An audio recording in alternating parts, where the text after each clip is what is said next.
بالا علاقوں میں بارش اور برفباری سے موسم شدید سرد، رابطہ سڑکیں بند۔ پشاور شہر اور گردنواں میں بارش سے موسم سرد ہو گیا، جبکہ درجہ حرارت 11 سینٹی گریڈ تک پہنچ گیا۔ محکمہ موسمیات کے مطابق آئندہ 24 گھنٹے کے دوران پتلا ابر آلود رہنے کا امکان ہے۔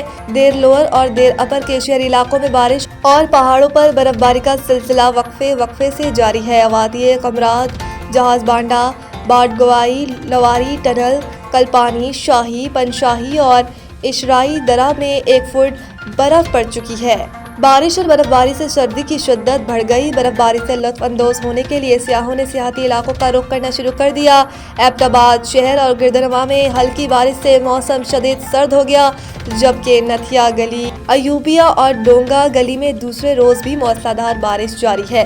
نتھیا گلی، گلیات اور ٹھنیانی میں بھی بارش، جبکہ بلائی پہاڑوں پر ہلکی برفباری ہوئی۔ ڈی جی گلیات کا کہنا تھا کہ موسم بتانے والوں کے مطابق آج سے گلیات، نتھیا گلی اور ٹھنیانی میں برفباری کا نیا سپیل متوقع ہے، جبکہ شہری علاقوں میں تیز بارش کے امکانات ہیں۔ ڈی جی گلیات نے ہدایت کی ہے کہ پہاڑی علاقوں میں غیر ضروری سفر سے گریز کیا جائے۔